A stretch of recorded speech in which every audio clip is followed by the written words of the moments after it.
मेरी जिज्ञासा है कि सोशल मीडिया के इस दौर में सच्ची पत्रकारिता को किस तरह जीवित रखा जा सकता है।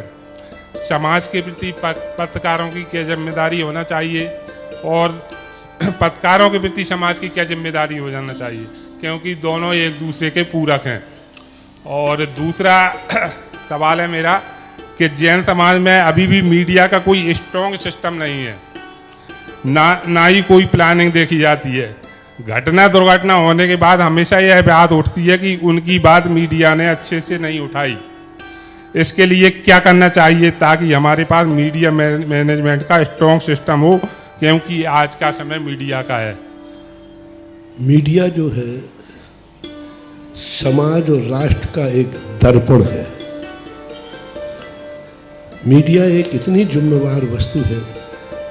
मीडिया का जो मीडिया को न्यूज़ देता है या संचालन करता है, छापता है, उसको सबसे पहले अपना व्यक्तिगत स्वार्थ नहीं होना चाहिए, व्यक्तिगत रंजस नहीं होना चाहिए, व्यक्तिगत किसी का मोह नहीं होना चाहिए।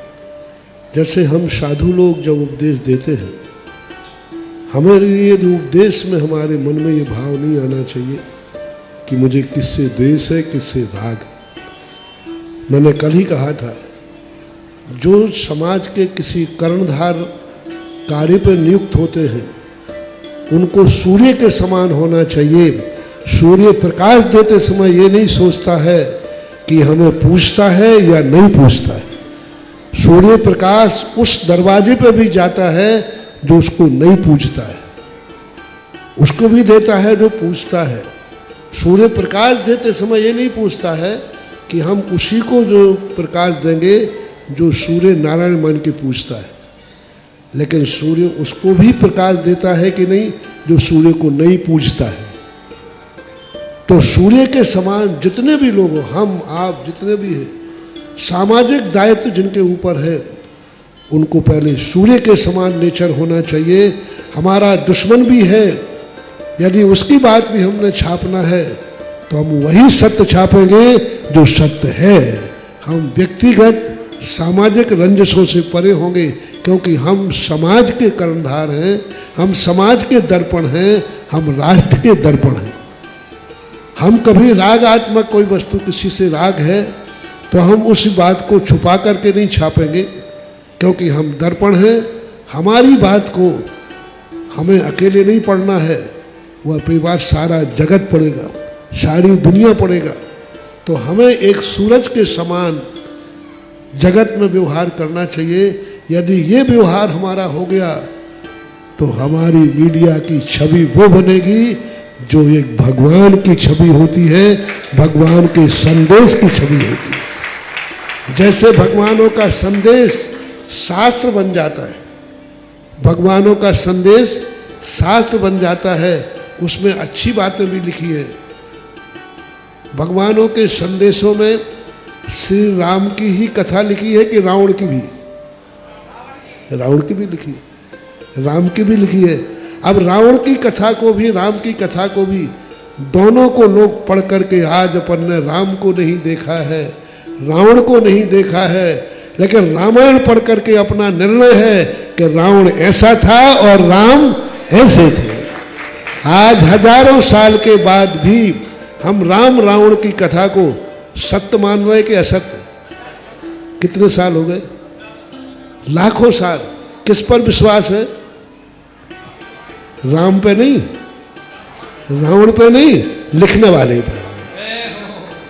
राम और रावण को तो अपन ने देखा ही नहीं, लिखने वाले ने जो राम की कथा लिखी, महावीर की कथा लिखी, आज अपन वैसा ही इन महान आत्माओं को मान रहे हैं कि नहीं? रावण की कथा लिखी, आज जैसे लिखे, रावण कैसा था हमें मालूम, लेकिन लिखने वाले ने जो लिखा, आज रावण के प्रति अपन सबकी धारणा वही है कि नहीं?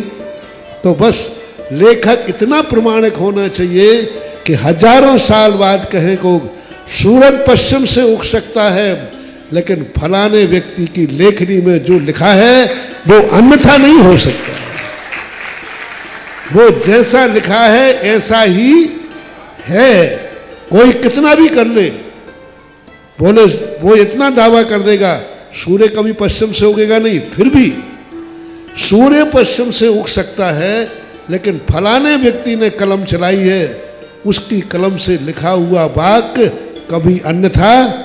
बस ये प्रमाणिकता तुम्हारी कलम में आ जाए तो तुम भी, तुम्हारी कलम भी वाल्मीकि की कलम बन सकती है। रामचरितमानस के कर्ता श्री तुलसीदास जी बन सकते हैं, पुराण बन सकते हैं, क्योंकि हमारे यहाँ वचनों की प्रमाणता नहीं है, वक्ता की प्रमाणता है। दवाई की प्रमाणता नहीं है, डॉक्टर की प्रमाणता है। आप दवाई के संबंध में कितना जानते हैं? कुछ नहीं जानते। किसको जानते हैं? डॉक्टर को जानते। डॉक्टर प्रमाणिक है, दवाई जानने की बस। जितने भी सामाजिक, राष्ट्रीय, धार्मिक दायित्वों के ऊपर हैं, उनको हमेशा इतनी प्रमाणिकता बनाना चाहिए कि लोग ये नहीं देखें कि क्या लिखा है, लोग ये देखें किसने लिखा है। क्या लिखा है ये ना देखे, ये लिखे कि किसने लिखा है। बस उसका नाम आते ही बोले क्या पढ़ना, जो लिखा है वो सब सही है।